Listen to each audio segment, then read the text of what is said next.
It's Charles Barkley with Wayfair. It's outdoor season, and my patio setup better be ready to play. That's where Wayfair wins. Patio seating, umbrellas, and grills, all delivered fast and easy. Shop wayfair.ca now. Wayfair, every style, every home.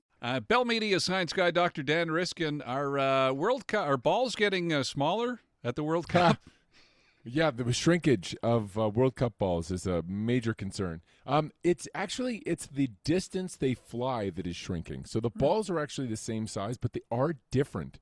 You might have noticed, and maybe you've seen some of the press around it, but the ball this year made by Adidas called Trionda, which is tri means three, and onda is Spanish for wave. So it's like the three-wave ball. Mm-hmm. And it's supposed to represent the three host nations, Canada, the U.S., and Mexico. Okay.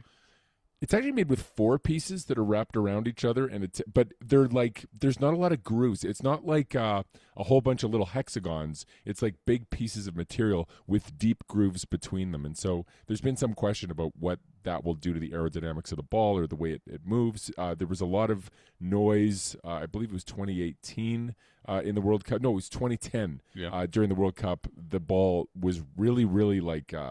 it dipped a lot, so when you took a shot at the goalie, it would move up and down, almost like a knuckleball in baseball, and so the goalies hated it, and so there was a lot of question about whether that would be solved here. And so some wind tunnel tests have been done, and they say that because of those deep grooves, it's not going to do that dipping because it was too smooth last time. This will be it should move nicely, but those deep grooves also increase the drag at high wind speeds, and so the worry is that on those big kicks, it won't quite go as far as the players are used to a ball going. So we'll see if this all comes to bear when the data come in on the World Cup. So far, the game's been pretty exciting, but this is something people are spending a lot of energy worrying about. Can I walk in a straight line? It doesn't say walking humans tend to veer left. Walking humans tend to veer left. So if I took 50 people and I had them walk around in a gym and I measured how often they turned right versus turning left, they will turn left much more than they will turn right. Really? And this is just this bias. And so you say, okay, well, maybe it's because more people are right-handed. So you take all the right-handed people and you just do it with left-handed people. You get the same thing. And then you say, well, maybe it's because they drive on the right. No, you do the experiment in Spain where they drive on the right, and then you do it again in Japan where they drive on the left, and you get the same result. People tend to veer left. And we don't know why. We thought that it was because when people are interacting with other people, they do this instinctively as a way of not bumping into each other. But this latest study just had people walking around by themselves in an open space, and they tended to veer left too. So it's this innate human thing, and we don't know why we do it. Okay, so it's not like I'm gradually drifting left. It's when if I was to turn around, I would turn left. That's right. Exactly. Isn't that interesting? Because when I'm not a good skater, but whenever I try to cross cut, I can only do it to the left. Like it's much easier to do it left than right. I wonder. That's interesting. And that's weird because normally radio hosts tend to veer right. That's my in Toronto they do anyway. Yeah, there you go. That's my joke. Okay, conspiracy theories. How do you talk people out of conspiracy theories? Well, this is a job.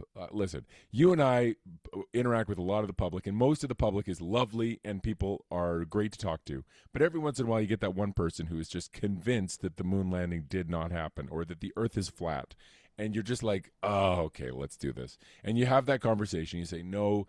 Okay, tell me your evidence. And they tell you the evidence. You say, well, that's not true because of this. And then they come up with some other piece of evidence, and you're like, oh, well, that's probably not true because of this. And then they come up with something you've never heard before, and then you got to go do some research, and you come back and you say, no, that's not right either. Well, it turns out that large language models are perfectly built for this. ChatGPT can talk to a conspiracy theorist all day, never gets tired of doing it, and this study shows it's pretty effective at talking people out of their conspiracy theories. If people just if they had someone with the patience to knock down all their arguments all day, it would actually work. It's just none of us have the patience to do it. But ChatGPT does. And so for this, they had 2,000 different people, all Americans, come in with the conspiracy theory that they believe and talk to GPT-4 for about 8 minutes in a structured conversation where they did exactly this. They would say, well, here, ChatGPT would say, tell me your evidence. And then they would tell the evidence, and ChatGPT would say, here's the problem with that evidence. What else do you believe? Or what else is your evidence? And when they did this, people shifted. If you ask people before and after, how much do you believe this theory?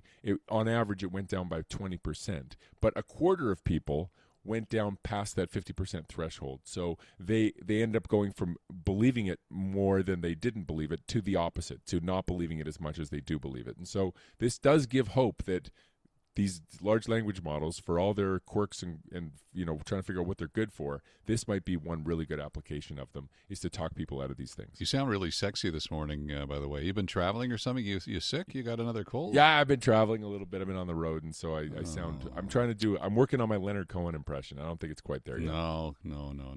Lick some more doorknobs, and maybe you'll get there. Poor guy. Is that what I'm supposed to be doing?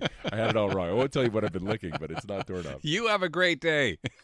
That's Dr. Dan Riskin. Close your eyes, and you can hear the entire world come alive. 2026 FIFA World Cup is on, and you can stream it all live on TSN Radio. From the opening kickoff to the final celebration, every match, every moment. Listen to FIFA World Cup on TSN Radio. Gives Canada the lift off. Available on iHeartRadio.